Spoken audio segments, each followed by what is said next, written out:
Back now to our continuing coverage of Israel's war on Hamas. Israeli forces are now conducting what they call the second phase of their military operations in Gaza.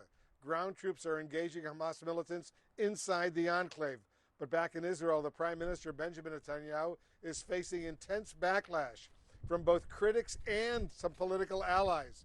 Over the weekend, Netanyahu posted comments on social media singling out his security chiefs in the military and the intelligence community for not warning him about the Hamas attack back on October 7th. He quickly deleted that post and apologized, but the post triggered a very angry response and new serious questions about Prime Minister Netanyahu's leadership. Joining us now, the Deputy Mayor of Jerusalem, Fleur Hassan Nahum. Deputy Mayor, thank you so much for joining us. We got lots to discuss, but what did you make of Prime Minister Netanyahu's now deleted statement and his apology? Well, it was obviously a mistake, should never have been written. He promptly apologized, I'm very happy to say. Just the evening before, there'd been a show of unity between himself and Benny Gantz, one of the opposition leaders who've now joined the government and have made a unity government, and the defense minister. So it actually made no sense after that show of unity on Saturday night that Sunday morning such an X tweet would have come out. And so I'm glad that it was deleted.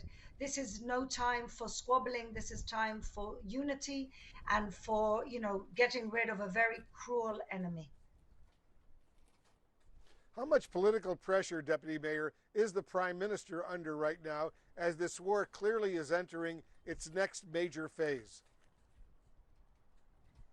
Well, I think that the biggest pressure we have at the moment, and as it should be, are the pressure from the families of the now confirmed 238 hostages. And even though we've had some good news this evening with one hostage, one young woman soldier who's been rescued, that's a lot of hostages. That's a lot of families. Israel is a very family-oriented society. Everybody knows somebody whose child, whose mother, whose aunt is being held hostage.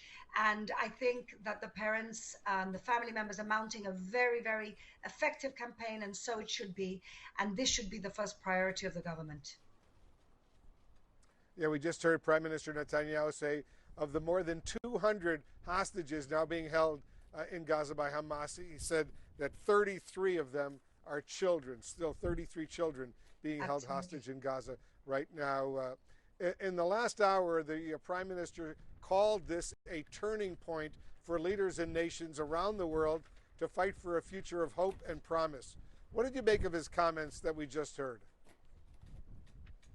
Well, I agree with that. I think for the last 2 weeks, what we've been trying to communicate to the world is that we really are in a civilizational war over here, because we know that Iran is training and subsidizing about 90% of the budget of Hamas and, of course, the whole of Hezbollah. Iran now has essentially taken over by proxy Lebanon and destroyed it. It's taken over Syria. It's taken over parts of Afghanistan, parts of Iraq. We know about their ties with Qatar. We know what's going on in Turkey. And so Iran is playing a very dangerous game of creating all these different proxies in the region. And I believe, in the last few years, the Abraham Accords occurred because the modern advanced countries in the Arab world understood what a threat that Iran posed, not just to the region and to the world. And so the region divided into the countries that want peace and prosperity for their people and the countries that want radicalism, fundamentalism, and destruction. And just like these were the choices in the region a few years ago when the Abraham Accords took shape, I believe the world now has the same type of choice. We've seen around the world what's going on, these mass demonstrations. They're not saying free Palestine alone. They're saying from the river to the sea. They're saying kill the Jews. They're saying down with the American government. They're saying a lot of very concerning things in different parts of the world. The IDF reported new operations against armed Palestinian groups also in the occupied West Bank overnight.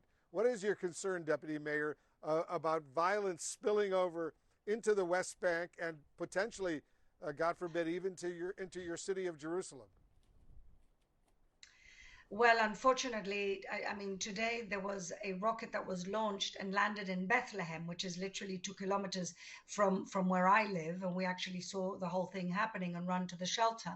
Um, the Judea and Samaria, the West Bank, has already been a hot potato for quite a while, and they've got a lot of internal conflicts there because the PA, Fatah, and Hamas are fighting amongst themselves.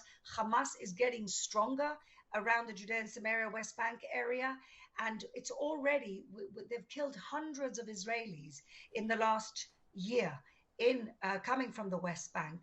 And so this has already been a front that we're fighting for over a year with terrible, terrible deaths and tragedies already for a while.